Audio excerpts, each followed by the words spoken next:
Shalom Aleichem mga kapatid, isang pinagpalang araw sa ating lahat. Okay, so narito naman tayo ngayon sa ating ginagawang preaching in the Wilderness series, kung saan binabasa natin ang Ebanghelyo ng Panginoon na binabasa sa lahat ng mga Katolikong simbahan. So, yan mga kapatid, shalom. So, at ang ating background is from St. Peter to Pope Leo XIV. Ibig sabihin ay yung continuity ng Petrine ministry ay nagpapatuloy until now, na walang putol, tinatawag na sa apostolic succession. So from St. Peter until now ay meron na po tayong 267 popes, and that is the Pope Leo XIII. Okay, the 14th I mean. So shalom, it quite ilang araw din tayo hindi nakapag-live kasi busy tayo nung nakalipas ng araw. Naging part tayo ng Paris Pastoral Council for Responsible Voting. And salamat sa Panginoon sapagkat mapayapa naman yung mga election dito sa Luzon. Though sa ibang parte, sa Mindanao, ay may mga insidente na hindi maganda. So, that is why. So, shalom. Hi, Mabs. At lahat ng nakatap ngayon screen. At binabati din natin ang ating mga elders. Si Kuya Romy Nunez at saka si Brother Joseph Quijano. Ayan. At yung mga followers sa account na ito, sa Simple Catholic.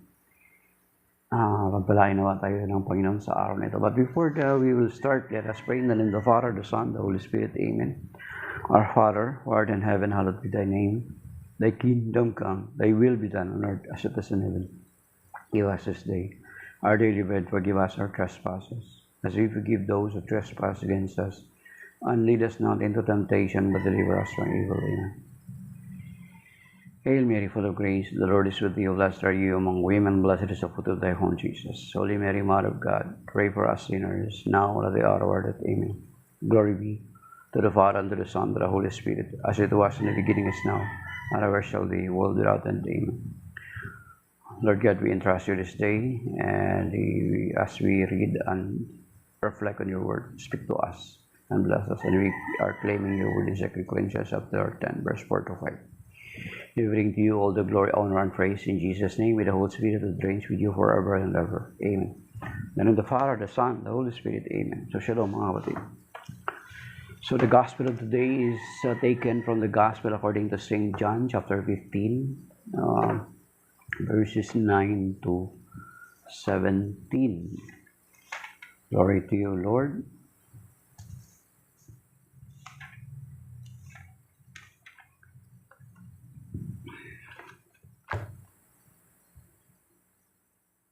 As the Father loves me, so I also love you. Remain in my love. If you keep my commandments, you will remain in my love, just as I have kept my Father's commandments and remain in his love. I have told you this so that my joy might be in you and your joy might be complete. This is my commandment, love one another as I love you. No one has greater love than this, to lay down one's life for one's friend. You are my friends if you do what I command you. I no longer call you slaves, because a slave does not know what his master is doing. I have called you friends, because I have told you everything I have heard from my Father. It was not you who chose me, but I who chose you and appointed you to go and bear fruit that will remain, so that whatever you ask the Father in my name, he may give you. This I command you, love one another. The Gospel of the Lord. Praise to the Lord Jesus Christ. Yes, Pinkok, habemos Papa. Yan. The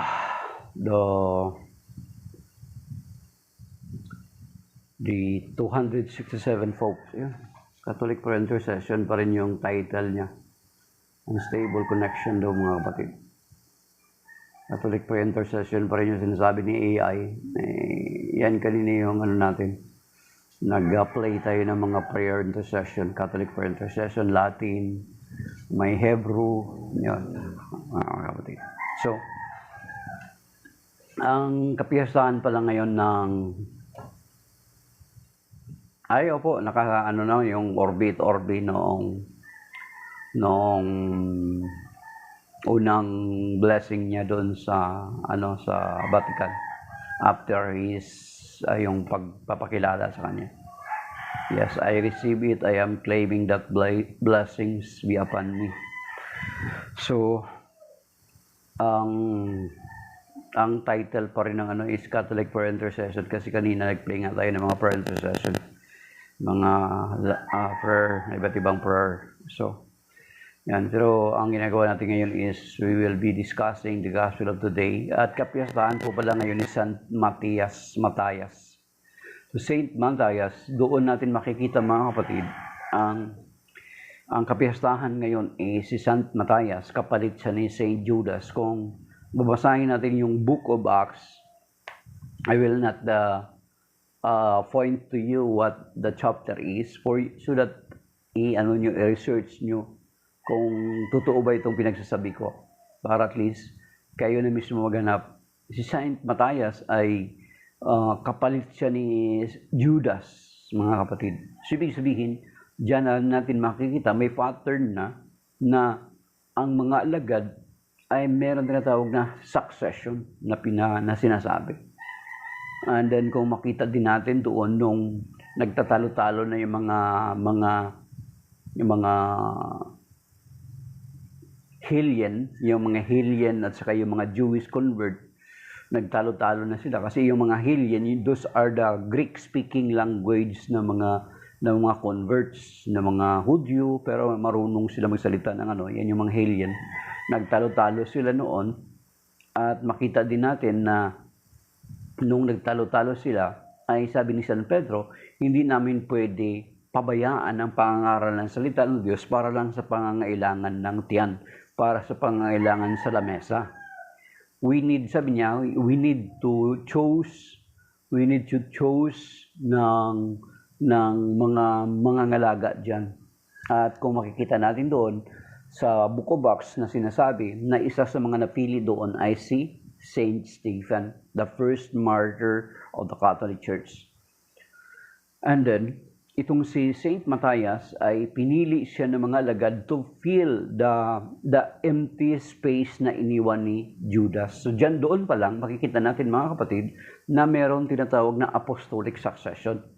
So sa atin, sa lahat ng mga simbahan sa buong daigdig, kung i-research ninyo, name it, in all the churches of the world, tayo lang yung may tinatawag na apostolic succession. Tayo lang yung tinatawag na unbroken link of connection to the apostles, mga kapatid. And the apostles to Jesus Christ. So, ibig sabihin, kumbaga sa kuryente, mga kapatid, yung connection ng wire natin ay nakatap sa pinaka-original source, sa dunamis power. Ang dunamis power na ito ay walang dili iba ang Panginoong Jesucristo. So, yung source natin, walang putol. Yung, kumbaga sa kaya yung daloy ng power ay tuloy-tuloy hanggang sa kasalukuyan, which is ang ating leader ay si Pope Leo XIV. Si Robert Francis Prevost. Yan, mga kapatid. So, yan yung pagpapakita ng kapistahan ni San Matthias na siya yung pumalit kay Judas para makumpleto pa rin yung mga alagad. Then later on, makikita natin na ngayon nga, naghihirang sila ng mga deacon. Isa na doon si Saint Stephen sa manahirang. So, i-research nyo para malaman nyo sino ba ito si Saint Matthias. Okay? Okay. And then,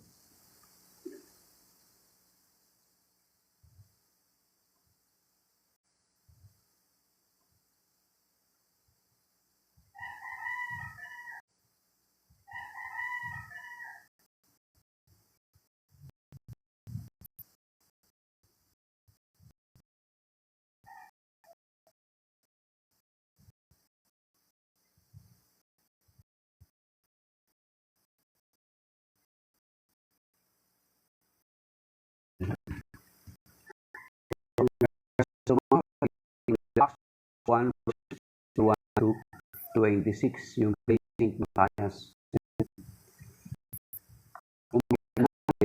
Na noon ang mga alagad ay meron silang tinatawag na leadership, mga kapatid, meron tinatawag na structure of leadership.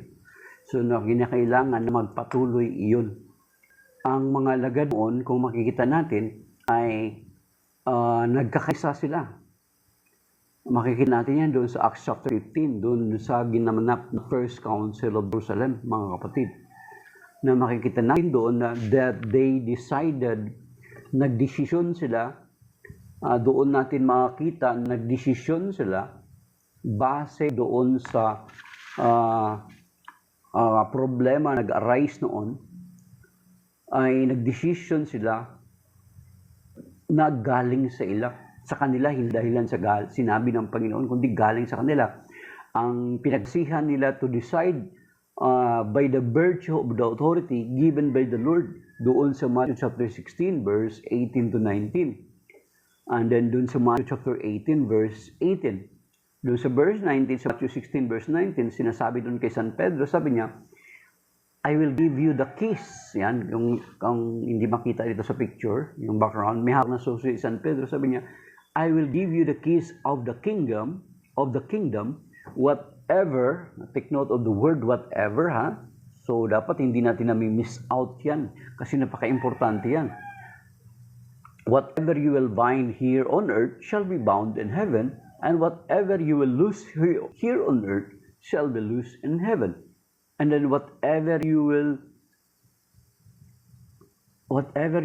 bind, yan, and whatever you will lose. So, ganun katindi na authority yung ibinigay ng Panginoon kay San Pedro. At the same time, sa mga alagad, dun sa Matthew chapter 18, verse 18, inulit niya yung cross-reference ng Matthew chapter 16, verse 19. Inulit dun sa Matthew chapter 18, verse 18, sinasabi doon, whatever you will bind here on earth shall be bound in heaven. Whatever you will loose here on earth shall be loosed in heaven. So yun yung dapat nating tandaan, mga kapatid, yung word na whatever, para hindi natin na-miss out. Bakit ganun? Na kaya pagdating doon sa Acts chapter 15, makikita natin nung the first council in Jerusalem, nung nagkaroon ng dispute within the church, ay niresolve nila through the council, mga kapatid. Yan. At hindi sila nagkanya-kanya, hindi sila nagkahati-hati, mga kapatid. Bagkos, nagkaisa sila para i-resolve yung issue, mga kapatid. Okay. So, yan yung short background. Bakit napili si St. Matthias to fill the space that Judas has left dahilan sa napakamatay si Judas. Itinakwil niya ang Panginoon, itinatwa niya, nagkanulo niya ang Panginoon. That is why pinalitan siya ni St. Matthias. So, okay. So, ang gospel ngayon, mga kapatid, is about the reminder of the Lord sa mga alagad na mag-igan kayo. Okay, balikan natin. John 15, verses 9 to 17, mga kapatid. Sabi niya, as the Father loves me, so I also love you. Remain in my love. If you keep my commandments, you will remain in my love, just as I have kept my Father's commandment and remain in His love. So, ang pananatili natin sa Panginoon, mga kapatid, ay kinakailangan na i-practice natin yung pag-ibig. Yun natin masasabi that we remain in the Lord Jesus Christ if we love.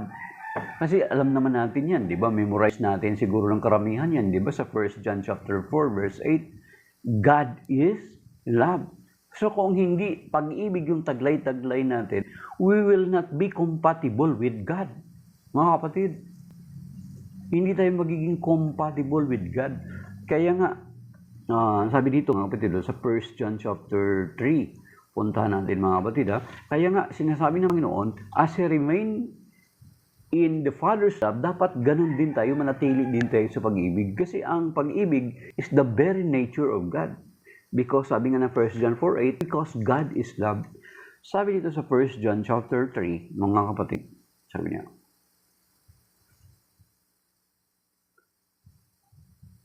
okay, so dapat pag-ibig talaga, sabi niya, sapagkat sa verse 15 ng 1 John chapter 3, everyone who hates his brother is a murderer. And you know that no murderer has eternal life remaining in him. Yan. So, kinakailangan taglayin natin yung pag-ibig. Kasi kung hate, opposite ng pag-ibig, is itong pagkamuhi, ay, sabi dito, is mamamatay tao ka. And you know that no murderer has eternal life remaining in him. Kasi, hindi tayo magiging compatible sa Diyos kasi ang Diyos ay pag-ibig. So, you see? So, yun yung na sinasabi ng Panginoon, remain in my love. Kasi pag-ibig siya eh. If we have no love in us, at hate yung namamayani sa atin, then, diyan mo makikita na you are not remaining in Him. Lumalayo ka sa Kanya. At ang pag-ibig na ito, mga kapatid, sabi dito, verse 18, sa 1 John chapter 3, verse 18, children, let us love not in word or speech, but in deed and truth. So you see, ang pag-ibig ay hindi lamang sa pamagitan ng salita, kundi dapat sa paggawa at katotohanan. At makikita din natin doon sa 1 Corinthians chapter 13, di ba? Sinasabi doon na faith, hope, and love, but the greatest of them all is love. Okay?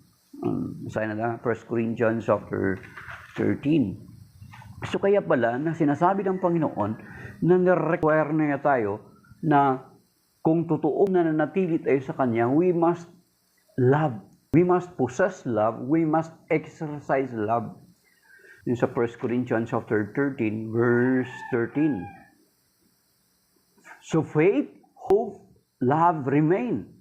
These three, but the greatest of these is love. So, ang pananatili natin sa Panginoon, mga kapatid, is not just faith, but love. So, ang love pala is, love is an action word. Mga kapatid, yun sinasabi sa 1 John chapter 3, verse 15. Let us love not in word only, but truth and deed. Sa gawa at sa katotohanan. At ang dakila sa lahat dito ay ang pag-ibig. Hindi ang pananampalataya, mga kapatid. So, kung sumasampalataya ka sa Panginoon, ay dapat ang ating pananampalataya ay buhay. Sapagkat ang pananampalataya ay buhay. Ibig sabihin, sapagkat may gawa siya. At ang iyong pinapagawa sa atin ng Panginoon ay pag-ibig. Because we cannot love without doing something. Diba? You can give without loving, but you cannot love without giving. At ang reference niyan ay yung pinakasikat na verse of Bible, yung John chapter 3 verse 16. Mga kapatid, diba sinasabi doon? For God so loved the world that He gave. Diba? Sa John 3:16. Na ang pag-ibig pala na ito ay gumawa. Kaya ang pinakadakila sa lahat is not faith. Not faith. Kahit basahin nyo yung 1 Corinthians chapter 13. Makikita na rin doon na magawa mo mang ipalipatin ang bundok. Magawa mo mang makapagsalita ng ibang wika. Pero kung wala kang pag-ibig, ay, it's nonsense. Di ba? Ang sinasabi doon sa 1 Corinthians chapter 13. Yan. So, ganun pala mga kapatid, kaya sinasabi ng Panginoon, remain in my love. Because if we will not remain in love, in the love of the Lord, ay makita natin na we are not remaining also in Him. Because God Himself is love. God is love, verse John 4:8. Ibig sabihin, kapag may namumuo na ng hatred sa puso mo, ng God sa puso mo, you are not remaining anymore in God. You are distancing yourself in Him. Kaya ang nasabi doon sa 1 John chapter 3 verse 15, mamamatay tao ang namumuhi sa kanyang kapatid. At alam natin na walang buhay na walang hanggan ang mamamatay tao. Di ba? Opposite ng love is hate. Di ba? Magkasalungat. So kaya pala ganun sinabi ng Panginoon. Okay, tuloy natin mga kapatid.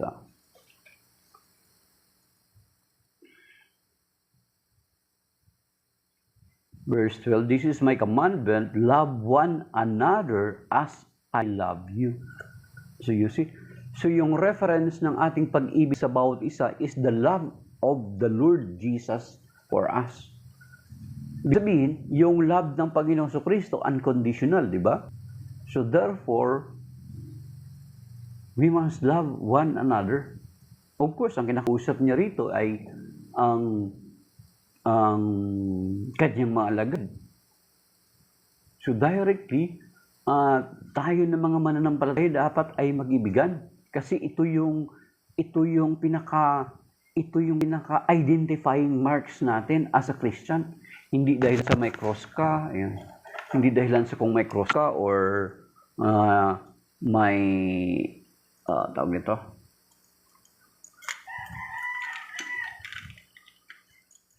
Okay. Hindi dahilan sa nakasuot ka ng cross, yung identification mo as Christian, pero ang pinaka-primary identification pala natin is love, mga kapatid. Yan yung sinasabi ito sa John chapter 13, verse 34 to 35. Ito mga kapatid, sabi dito. John 13, 34 to 35. I give you a new commandment, love one another as I have loved you. You see, yung reference natin ng pag-ibig is yung pag-ibig ng Panginoong Kristo. Yun yung batayan ng ating pag-ibig sa ating kapwa. Ano ba yung pag-ibig ng Panginoong Kristo sa atin? Unconditional. He loved us kahit sino tayo, mga kapatid. Maging sino ka man. Yan. Sabi dito, mga kapatid, so John chapter 13, verse 34 to 35. I give you a new commandment, love one another as I have loved you, so you also should love one another. Verse 35, this is how all will know that you are my disciples if you have love for one another. So kung tayo ng mga alagad niya hindi nagmamahalan,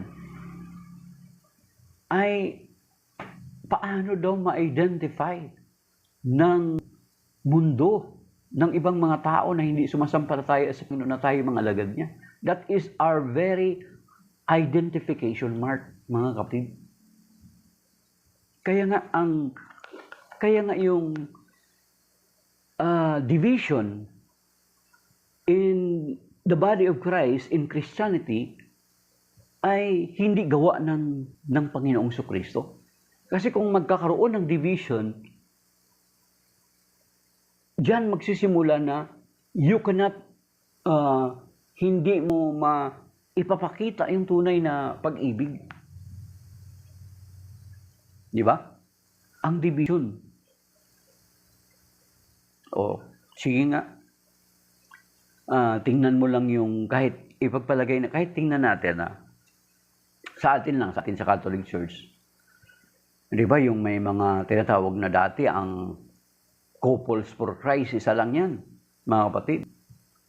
Pero nagkaroon sila ng division. Di ba? So merong ano yan, merong hindi sila pinagkasunduan. Meron silang prayer meeting separate yung FFL, merong prayer meeting na separate yung CFC na isa. Foundation for Life, tsaka yung Couples for Christ. nagkaroon ng ng division. And then yung love flock dati, at sa Lord's flock, mag-isa lang yan. Di ba? So, andun na yung division na nagkakaroon na ng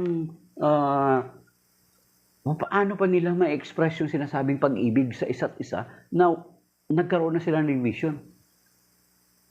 Kahit sa atin, kahit sa kabuuan, di ba? Sa kabuuan natin sa mga mananampalatayang Kristiyano. Kahit yung sa mga born again lang, dito lang sa amin, may magkatabi. Dito isang Seventh-day Adventist. Magkatabi. Tapos isang born again. Kapag magkita-kita ba sila, nagbabatian sila? Alanganin ka magbatian. Alanganin yung makipagbati. Bagamat pareho silang Kristiyano. May mga differences of views and opinions and interpretation of the Scripture. So, it is impossible.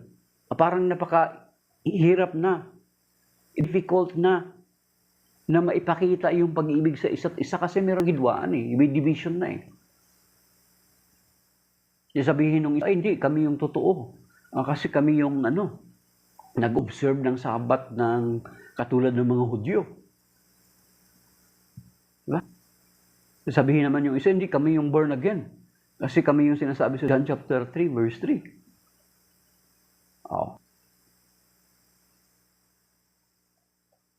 So, hindi na natin na-fulfill yung sinasabi ng Panginoon sa John chapter 13, verses 34 to 35, to love one another. Because with this, ay ipinapakita natin sa daigdig na tayo tunay ng alagad ng Panginoon. That is why, the division in the church, the division in Christianity, in the body of Christ, is not from the Lord Jesus Christ. It is the work of the devil. Whether you will like it or not, mga kapatid. Whether you will agree it or to me or not.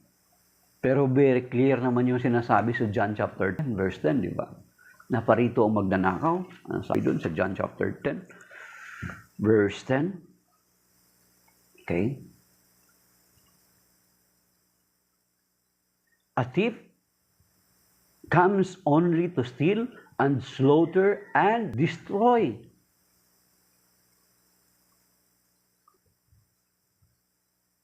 Okay. Sabi dito, I came so that they might have life and have it more abundantly. So the thief, the Lord Jesus Christ referring to the devil, sabi niya, the thief comes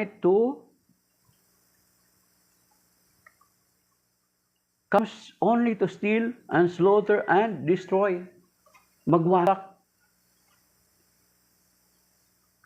So yung division in the church, division in the body of Christ is not the will of the Lord.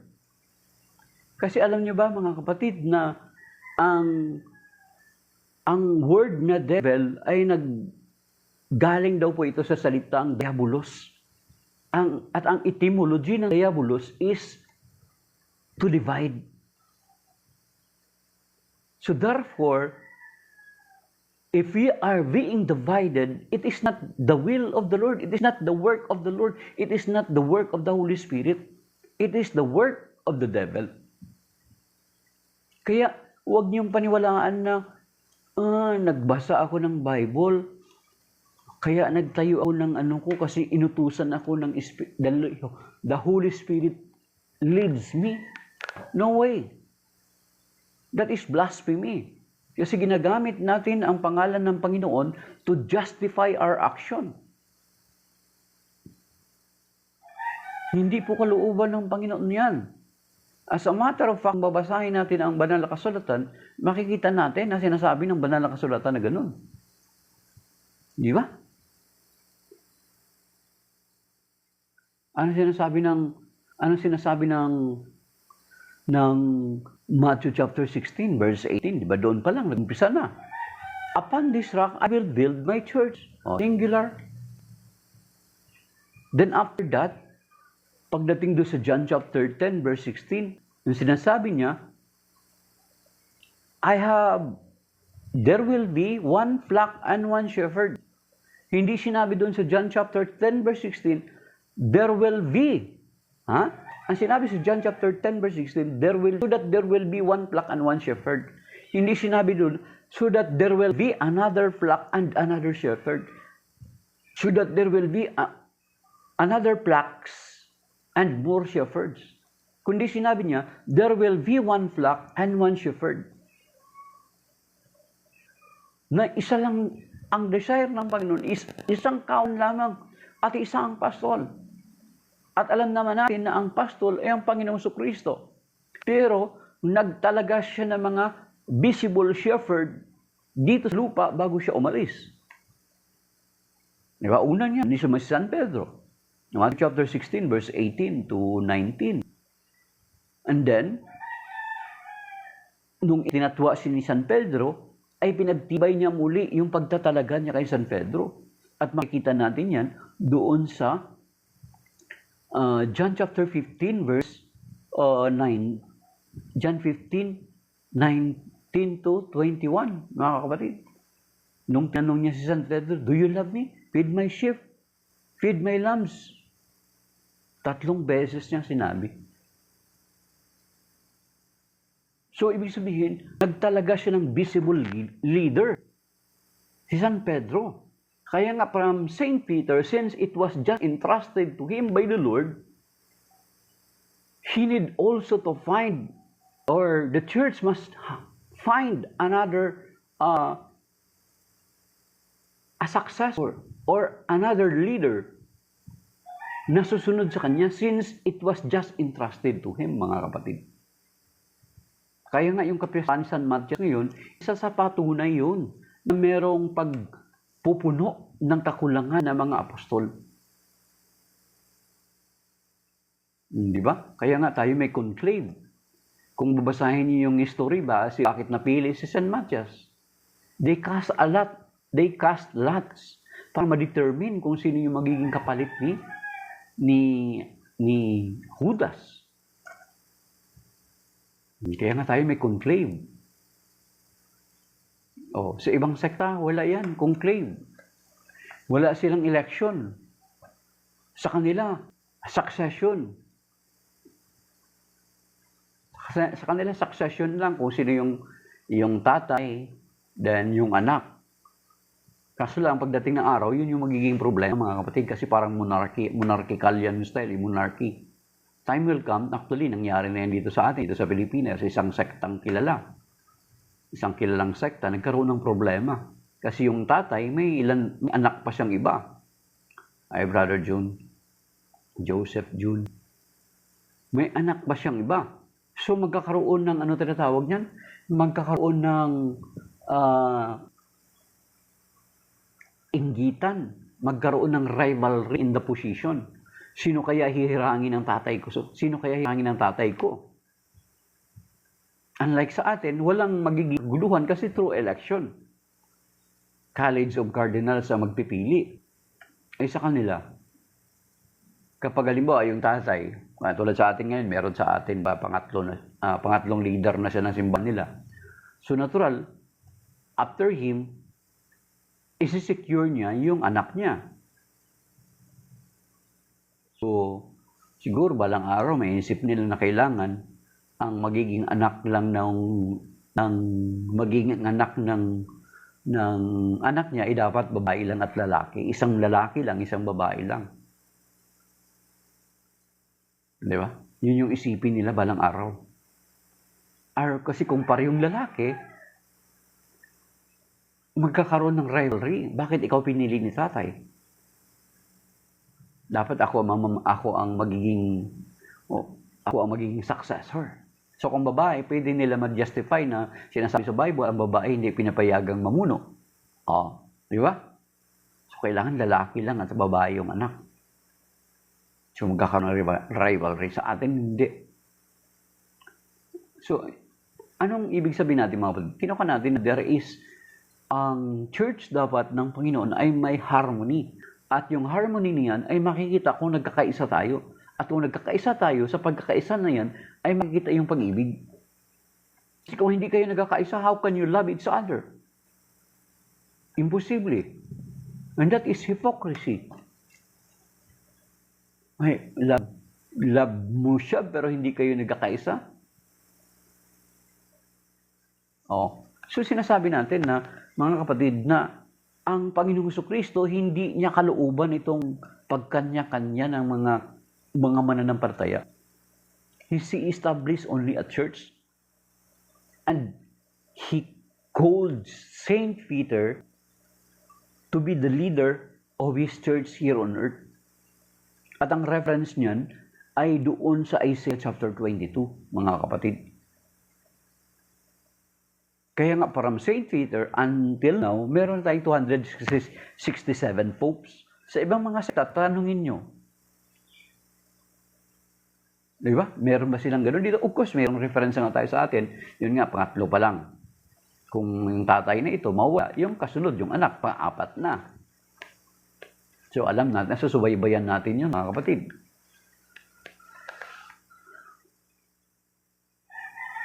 So, sa iba, tanungin nyo. Kahit tanungin nyo yung pinaka-oldest na leader nila. Kung sino yung pinaka-oldest, yung pinaka-luma, yung pinaka-unang leader nila, na pwede nila i-connect sa mga apostol. They cannot, mga kapatid.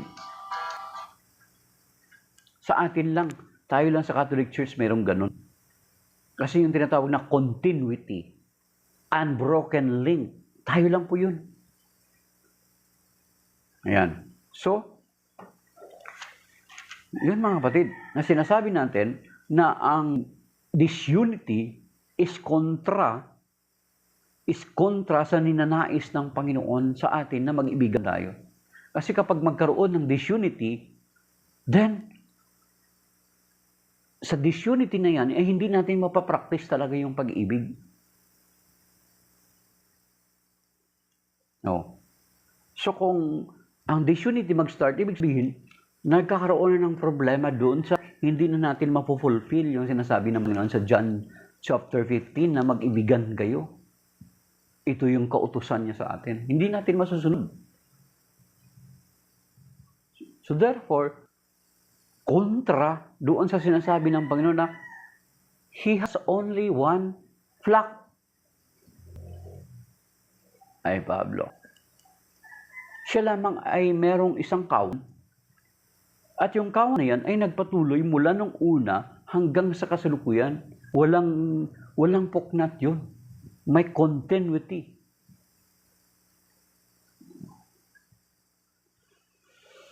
Salamat sa roses, Pablo. Okay. God bless you, brother.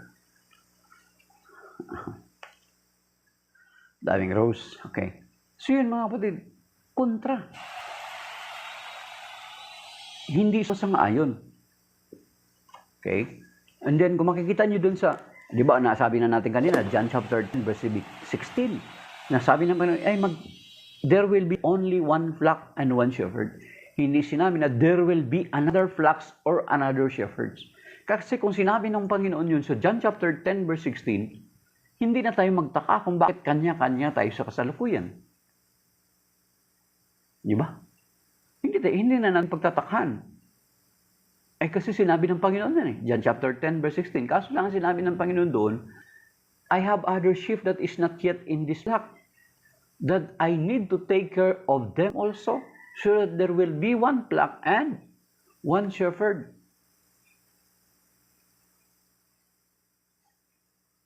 Oh, you see?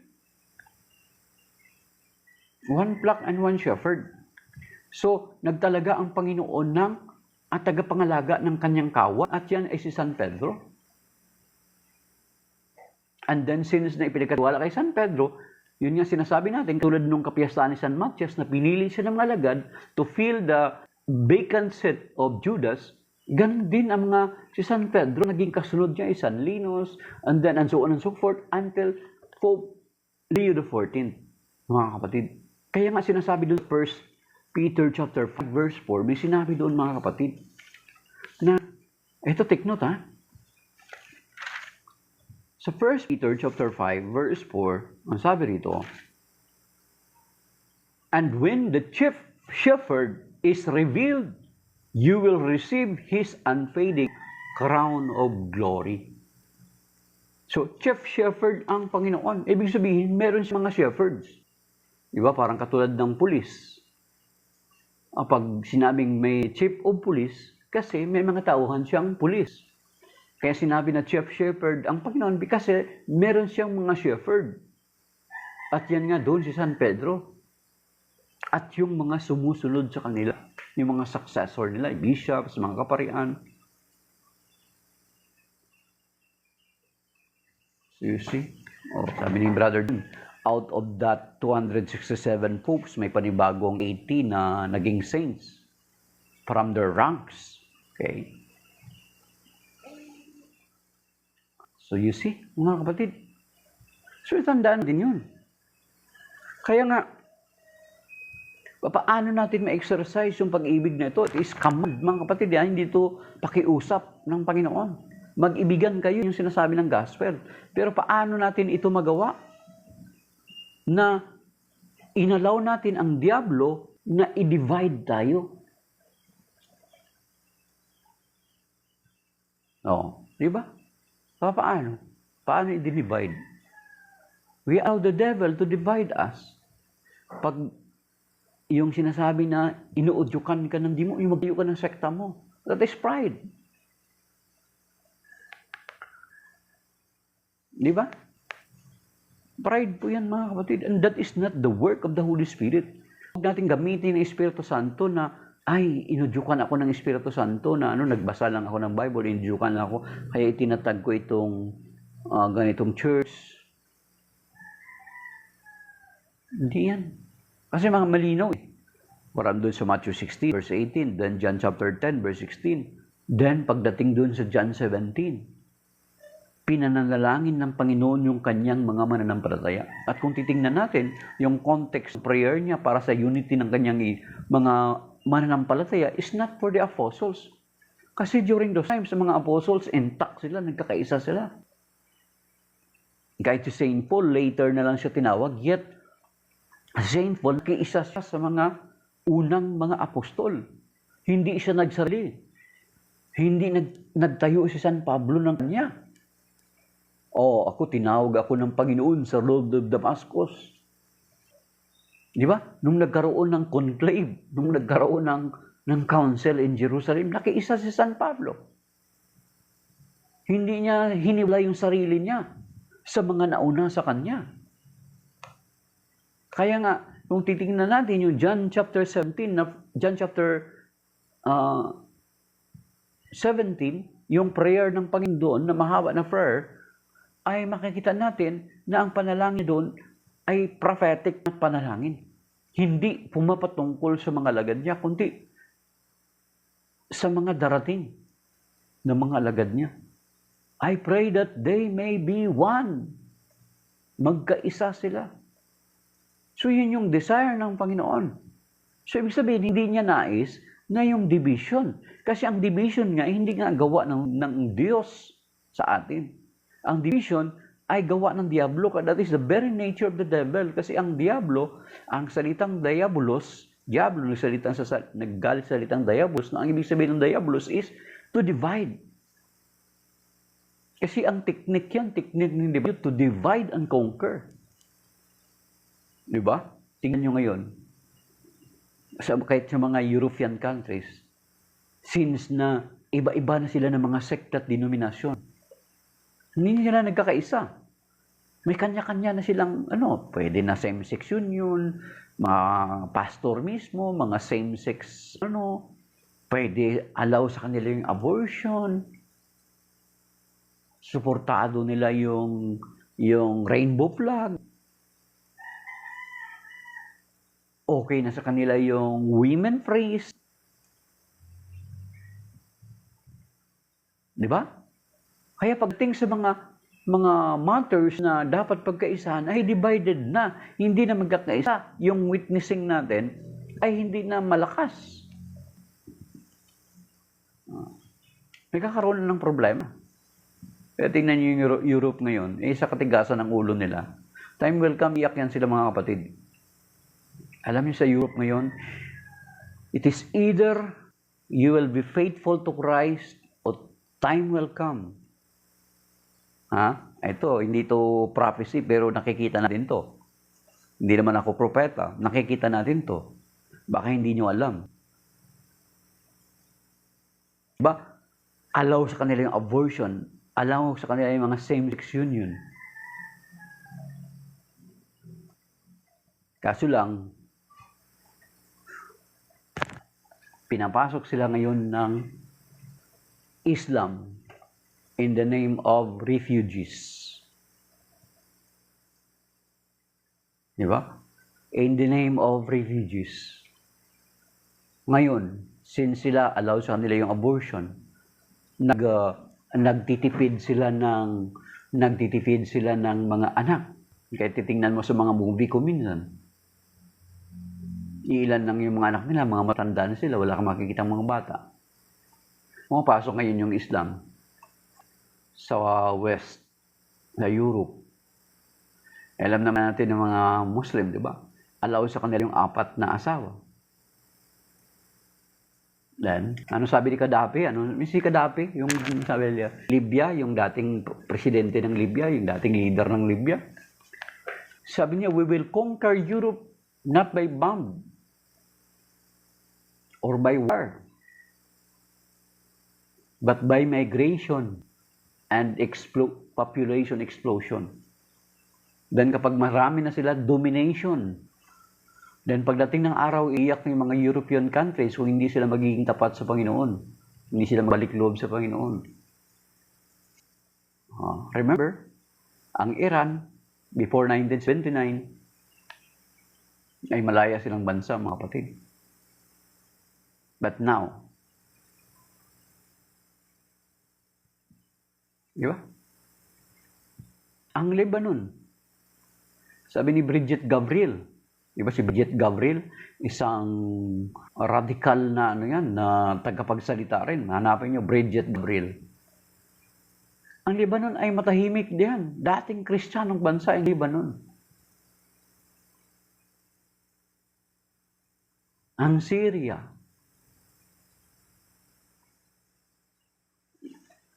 name all the countries in the Middle East. Ano ba yung kanilang pasimula? Ano ba sila dati? Pero ano na sila ngayon? Di ba?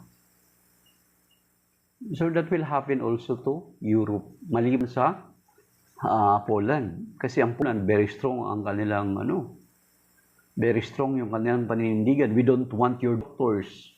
We don't want your engineers. Kaya matahimik sila, wala silang problema. Ngayon sa France, sa United Kingdom, sa Germany, tingnan nyo, check nyo. Mga current event dyan sa mga bansa na yan. Yan. Now, see.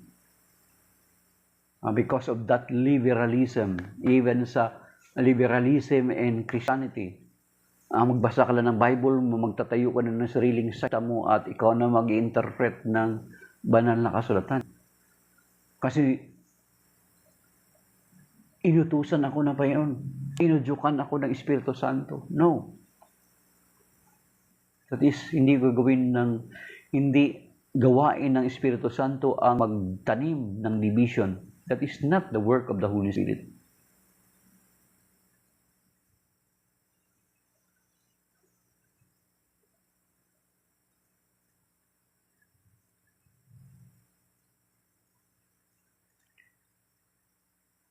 Kung Kristiyano ka, tama yan, Brother Jun. Kung Kristiyano ka, dapat kikilalanin mo rin si Maria. Kasi sinasabi sa Luke chapter 1 verse 48, all generations shall call me blessed. Tatawagin akong pinagpala, bulahan. Tingnan nyo sa inyong mga sekta, sa denominasyon nyo. Good morning, Kuya Romy. Sa denominasyon nyo, nagagawa nyo pa ba yan? Umiyan nga kapag mga Pasko, kahit sa Pasko, Maria lang talaga. Hindi nila ina-attach yung Behing Maria, the Blessed Virgin. Hindi na. Hindi na nila sinasabi yung ganun, mga kapatid.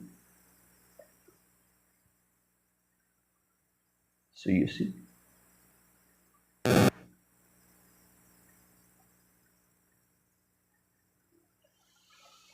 Ayan. So, ibig sabihin na para magkaroon tayo ng pag-ibig sa isa't isa, unang-una, dapat meron tayong pagkakaisa.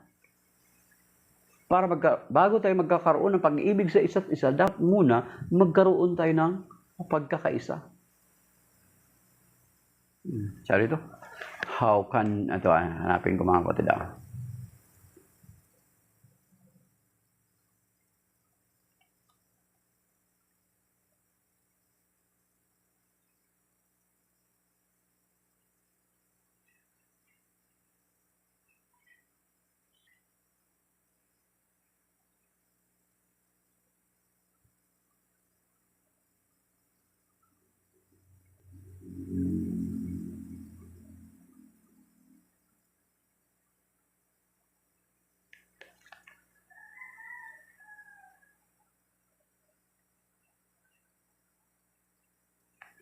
Sa Amos chapter 3, verse 3, mga kapatid. Sabi ko sa Amos, Amos Cavite ba? Sa Amos, mga kapatid. Basahin nyo sa Amos chapter 3, verse 3. Okay? Ang sabi ko sa Amos, not Cavite. Yes, rather, Kuya Romy, the New Eve. Amos chapter 3, verse 3. Do two walk together unless they have agreed? Okay? Sa Tagalog, yung dalawa, pwede ba sila lumakad na hindi muna sila magkasundo? Okay? Basahin natin sa Amos, mga kapatid, sa Amos. Amos chapter 3, verse 3. Maari bang magsama sa paglalakbay ang dalawa kung di muna sila magtipan? So you see, hindi muna sila magtipan, ibig sabihin to agree. So the same way, how can we love each other in hindi muna tayo kaisa? So therefore, makikita natin na yung division in the body of Christ is not the work of the Holy Spirit. Tiglan na po natin na gamitin yung ganun. That is blasphemy. Ginagamit natin ang Espiritu Santo para i-justify yung action natin na salungat sa sinasabi sa banal na kasulatan. God is a God of order. Mga kapatid, that is why we in the Catholic Church, from St. Peter, meron tinatawag ng apostolic succession. Meron kaming magisterium. Yan yung authority, yung leadership na nagbabind sa Catholic Church. Why Catholic Church is still intact until today. Kasi yun yung sinasabi sa banal na kasulatan. I will build my church that even the gates of Hades shall not prevail against it. So kung yung simbahan mo watak-watak,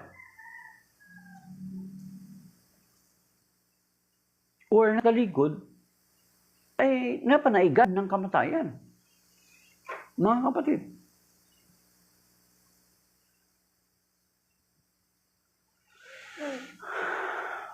You see? Yan ang kasama na yan, Brother Jun. Yung na lang sa kanila, relationships na lang.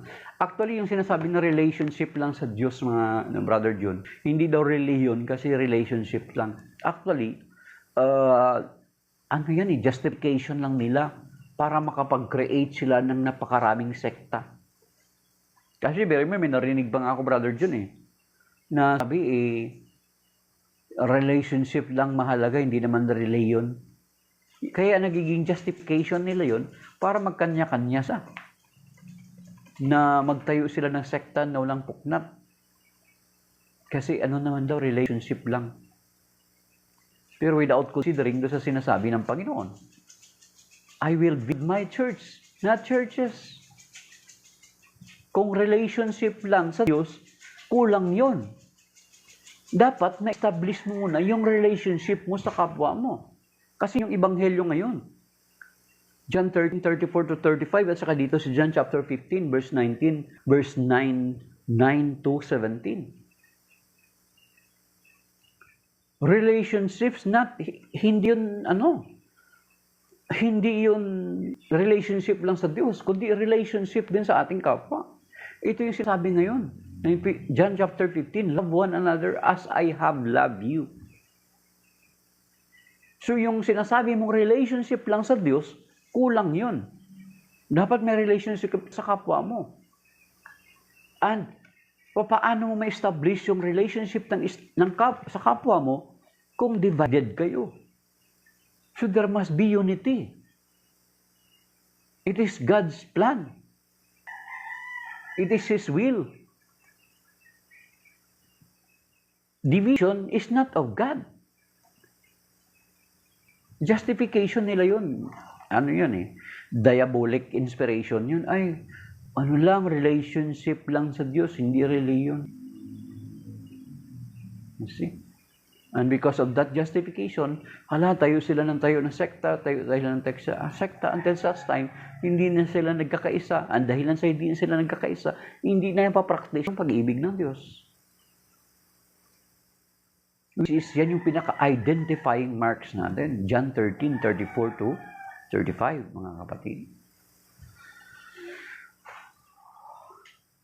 You see? Yes, absolutely correct, Brother John. Isa lang ang simbang tinatag ni Kristo. Walang branches, correct? Isa lang. Sabi nga doon, in Matthew 16, obvious naman, upon this rock, I will build my church. Singular. Kaya nga, ako nga, Brother John, siguro kung sinabi ng Panginoon na magdadami mga sekta at denominasyon, kung sinabi niya sana doon sa chapter 10, verse 16, there will be more flocks and more shepherds, no question. Okay lang, okay lang. Kahit ibang sekta kayo, okay lang po yan. Kasi sinabi naman ni Lord doon sa chapter 10, verse 16, okay lang po yan, mga kapatid. No.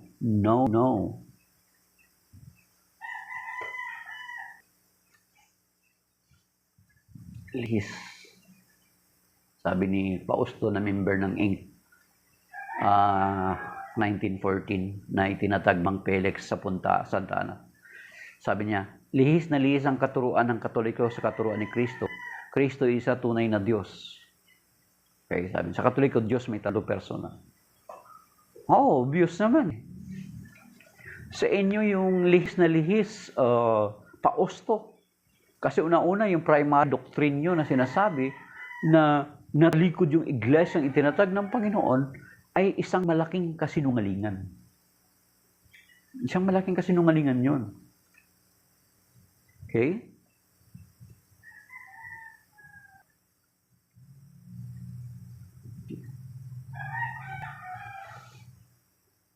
Sa Katoliko, Diyos talaga. Isang Diyos, may 3 persona. Kaya nga sinabi ng Panginoon, humayo kayo sa buong daigdig, Matthew chapter 28, verse 19. Humayo kayo sa buong daigdig at bautismuhan ninyo sila sa ngalan ng Ama, ng Anak, at ng Espiritu Santo, at turuang sumunod. Ay di, kontrahin mo yung Matthew 28, 19. Fausto. Sabagay, kinukontra nyo naman di ba? At titingnan mo, mayroon bang bago si Arius na pinagayahan nyo ng aral? Si Arius is around mga 4th century niya. Prior si Arius na pinagayahan nyo ng aral, prior si Arius, meron ka bang maituturo na mga church father, mga early Christians that shared the same beliefs with your beliefs or the beliefs of Arius? Wala. Si Arius lang, kaya sinampal nga siya ni Saint Nicholas. At si Arius, since na mali yung kanyang pananampalataya, hindi rin siya tumagal. Diba? Namatay siya, sumabog yung kanyang bituka kung paanong namatay si Judas. Nung papasok na siya sa katedral, Narinig ito sa kwento ni Brother Noydora kasi hindi ko nabasa, si Brother Noydora nabasa niya. Nung pasok na sa katedral, tatanggapin na siya ng maraming obispo. It's around mga 4th century, mga kapatid, si Arius. Biglang bumagsak si Arius at namatay. Sumabog yung bituka. Di ba ganyan din nangyari kay Mang Felix? Namatay siya sa ulcer.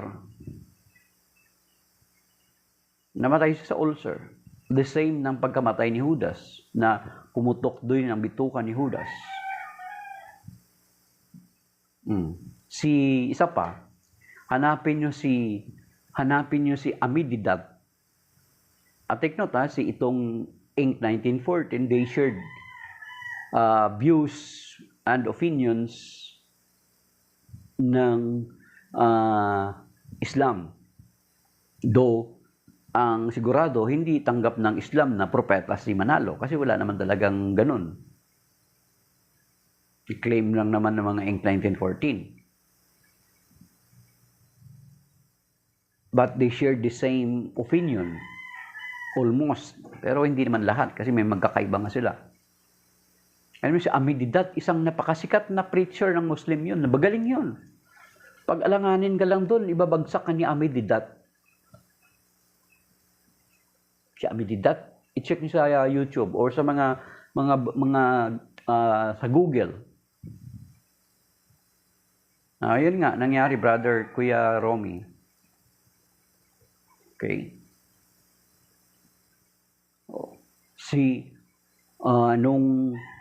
Nung si Amididat, prior siya mamatay, alam mo nangyari? Kay Amididat, dahilan sa kanyang blasphemy against sa Holy Trinity. Kaya tingnan mo, yung mga ministro ng Inc. 1914, mga ministro nila, hindi nila pinapakita yung mga history ng mga ministro nila kung paano tumanda, paano namatay. Hidden.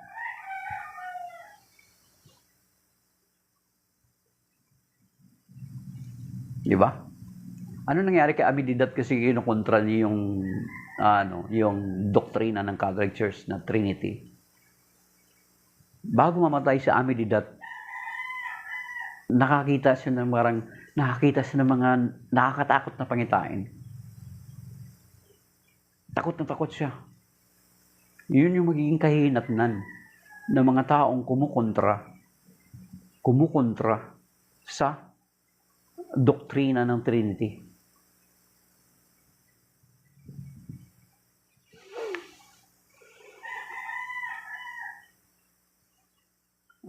Yan mga kapatid. Kaya ganoon nangyari si Mang Felix namatay. Sumabog yung bituka. Namatay sa ulcer. Ngayon, sabi may kwento na nagkumpisal siya sa pari bago siya mamatay. So, natural. Mga hidden, hindi na yun ibubunyag ng kanilang member kasi masisira yung sekta nila. Kasi yung founder nila bumalik pala sa pagiging Katoliko. So, hindi na yun. Kung nangyari man na totoo yun, hindi na yun ikukwento.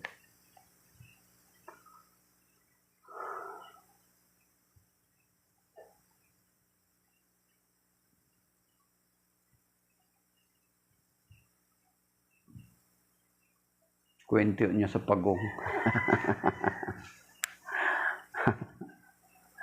So, yun mga kapatid. So, yun mga kapatid. Una-una, huwag nating paniwalaan na lalo na yung gawa-gawa na kwento ng Inc. 1914 na ang iglesia daw na itinatag ng Panginoon ay natalikod.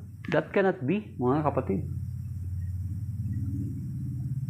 Although ang unang nag-claim niya na natalikod ay si Joseph Smith.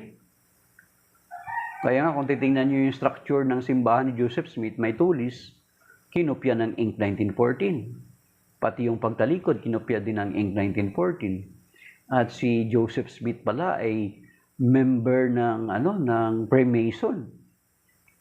At si Mang Felix, it seems na kinopya niya rin yung pagiging Freemason ni Joseph Smith kasi si Joseph ang logo ng mga Inc. 1914, makikita din natin yung kompas, mga kapatid.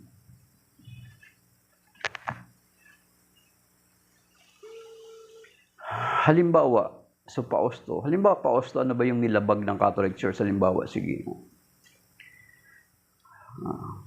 Inimbento nyo pala ang Biblia tapos kayo din lumalabag sa imbento nyo. Sige nga, halimbawa, ano yung inilabag, kunwari. Sige nga. Madami, halimbawa.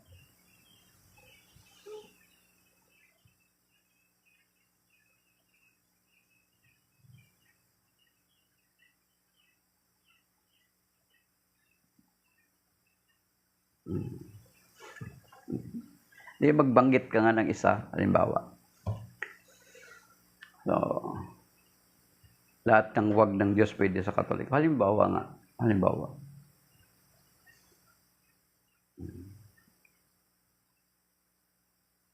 Okay.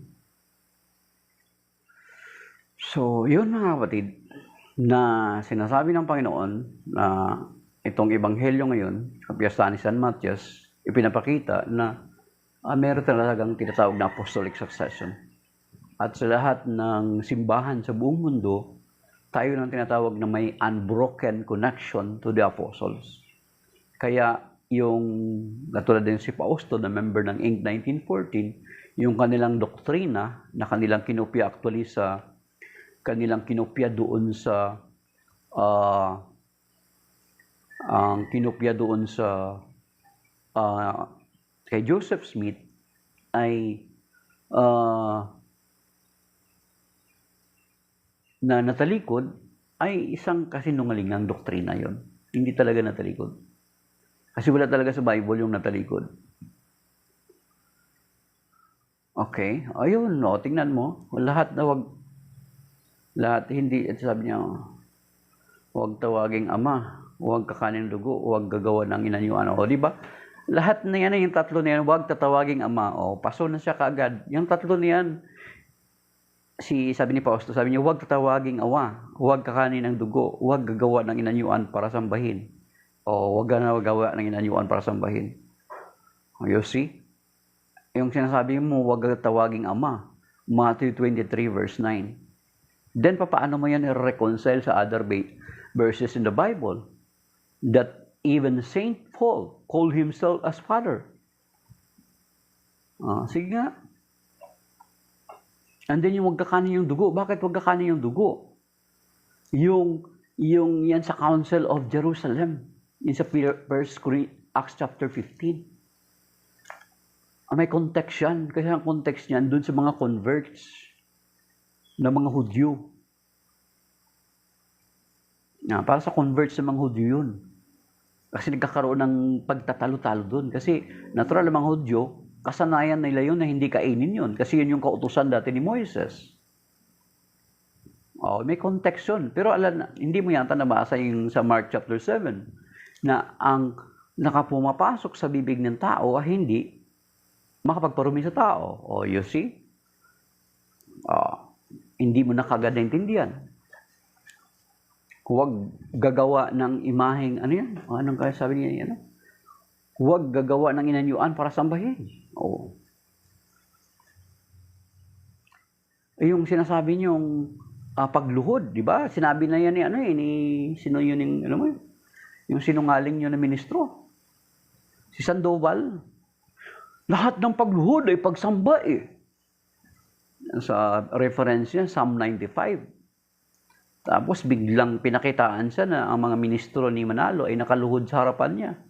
So, sumamba yung mga ministro kay Eduardo.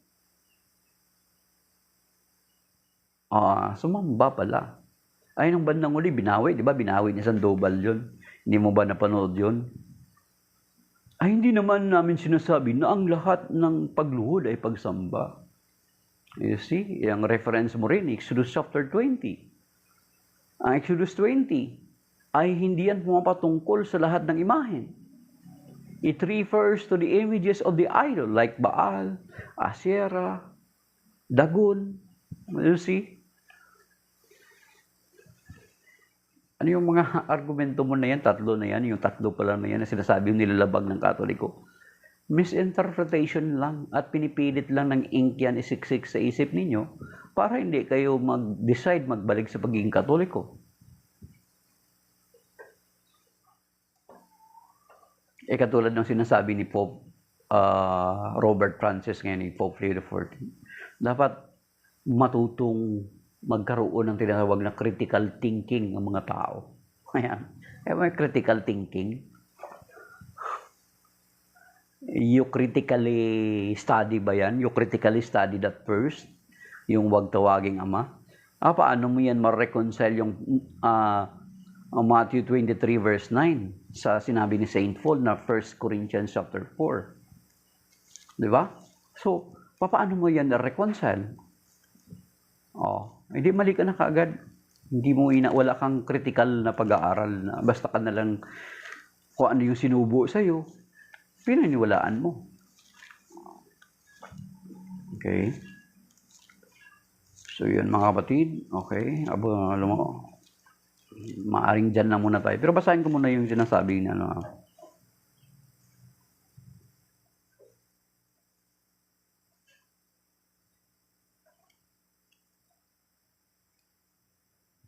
Okay. 1 Corinthians chapter 4 verse 15. Kaya nga incomplete nga, incomplete. Para silang tanggap lang sila ng turo ng ministro nila. Sila na miyembro, hindi nila pinag-aaralan. Kuya Romy. Very incomplete nga. Sa dati nagkaroon ako ng grade sa college. Nagkaroon ako ng INC. Ink. Sabi rito. 1 Corinthians chapter 4 verse 15 to 16. Even if you should have countless guides of Christ, yet you do not have many fathers. For I became your father in Christ Jesus through the gospel. You see? 1 Corinthians chapter 4 verse 15. Then how can you reconcile that? Yung tatlong argumento na yan, panis na yan. Halata na banat ka lang ng banat na hindi mo inaaral. Na hindi mo na-reconcile. Ibig sabihin, patunay lamang na hindi ka talaga nagbabasa ng Bible. Kung magbasa ka ng Bible, kung ano lang yung siguro, kung magbasa ka ng Bible, baka kung ano lang yung verse na ibinigay sa iyo, yun lang yung babasahin mo. You are not reading actually the entire Bible. Kaya incomplete ang iyong pagkaunawa. So, mga kapatid, kaya ganun. Huwag tayong magpabudol na sinasabi na talikod kuno ang iglesyang itinatag ng Panginoon. At huwag din tayong magpabudol na sinasabi na inudyukan siya ng Espiritu Santo. Huwag tayong magpabudol na okay lang ang relationship lang ang kailangan. Ang relationship ay hindi lamang sa Panginoon, sa kapwa din natin. At paano natin ma-establish yun? We must have unity. Yun yung sinasabi sa Amos chapter 3, verse 3. Paano sila maglakad, magkaisa na hindi muna sila magtifan? They will not agree together first. Kung sinabi sana ng Panginoon doon sa John chapter 10, verse 16, ay, for there will be more flocks and more shepherds, hindi na natin i-question yung division or pagkanya-kanya ng mga sekta at denominasyon. Hindi na natin sana i-question. Kaso lang, hindi yun ang sinabi ng Panginoon. Ang sabi doon ng Panginoon sa John chapter 10, verse 16, there will be one flock and one shepherd. So therefore, hindi kalooban ng Panginoon. Nasa iba't ibang mga sekta kayo. Aralin nyo yung kasaysayan. Learn from the history. Hindi na sabi sa Job chapter 8, verse 8. Kaya nga, matutusan na tayo kay Cardinal John Henry Newman, isang Anglican. Anglican ay yung simbang itinatag ni King Henry VIII. Nung inaral ni Cardinal John Henry Newman ang history ng Christianity, ng early church, na pagtanto niya, sabi niya, to be deep in history is to cease being a Protestant. Yun, di ba, brother Kuya Romy, si Joey, yung It's Joey, yung account niya sa Facebook, dating Jehovah's Witness, for 30 years, from her childhood until 30 years niya. 1 year na siya ngayong Catholic. Nagbalik siya sa Catholic Church because of the history. And then, yung isa pa, yung nakwento niya, yung mga member din ng Jehovah's Witness na nag-try to pangaralan yung mga sakristan. Ngayon, binalikan sila ng sakristan. Kaya sana mga sakristan may alam. binalikan sila ng sakristan, tinanong sila, alam nyo ba ano ang kasaysayan ng Biblia? Sino ang naglagay ng chapter? Sino ang nag-canonize? Sino ang naglagay ng verse? And with that, na-challenge yung member ng Jehovah's Witness. Ngayon, on the process for conversion to the Catholic Church. Dahilan dun sa tinanong siya ng sakristan, na instead na sila yung mangaral, sila yung napangaralan. Ngayon, dahilan doon, it leads her or them to research from their website mismo, gw.org. Nag-research sila yung origin ng Bible. Then nalaman nila, it was the Catholic Church that the Bible was named Bible, and gave chapter is the Catholic Church, and verses is the Catholic Church. Kahit pala yung mga kudlit na yan, mga punctuation marks na yan, ay mga Catholic ang nag-invento niyan. Then, ngayon, yung kapatid natin na yun, bagamat ang buong angkan niya ay Catholic, she decided to become Catholic. Ang mga pamilya niya pala ay puro mga Jehovah's Witness, she decided to become Catholic because of the truth she found out in the Catholic Church. So, maybe that is by now mga kapatid. Maraming salamat sa mga nag-follow, sa mga nag-comment, mga nag-share, sa mga nag-likes, nag-send ng gifts. God bless kay Pablo at sa mga nakiisa sa atin. Yung mga nag-tap ng screen at maging hindi man nag-tap ng screen pero alam natin nandyan sila. Salamat sa inyo mga kapatid. God bless po sa ating lahat. At shalom mga kapatid. Oo, Brother John, iyon yung sa, yung Santa Maria Maggiore, di ba doon sa Vatican, doon inilagak yung katawan ni Pope Francis. Andun yung original na painting ni Saint Luke kay Mama Mary, yung Our Mother of Perpetual Help. Yan. So that is by now mga kapatid, shalom. May God bless us and keep us safe and sound. Ingatan nawa tayo ng Panginoon, ligtas niya tayo sa mga mabibigat na mga pagsubok, malulubang karamdaman, at mga bagay na kuminsan beyond our control, maging yung mga sometimes though we abuse ourselves, neglect ourselves, ay still hinihingi natin sa Panginoon na patuloy niya pa rin tayong iligtas. Lalo na sa road rage, ligtas tayo sa mga disgrasya, sa mga sakuna, sa mga disgrasya sa kalsada, sa cancer, sa hypertension, sa kidney failure, o anumang mga lubang karamdaman. At suguin nawa ng Panginoon ang mga anghel, ang ingatan tayo. At ganoon din, agpalain ang mga taong sinasama natin palagi sa panalangin. Nilibati natin si Brother Calix, yung 37 years pastor, na nag-convert sa Catholic Church. God bless din kay Brother Dominic Navarro, isang Catholic lay preacher. Bless niya sana Panginoon, ibsan ng Panginoon yung naramdaman niya, at ganoon din may papang mga nangailangan ng tulong at biyaya. So may God bless us and keep us safe and sound sa araw na ito mga kapatid. Shalom, signing off my dear brothers and sisters.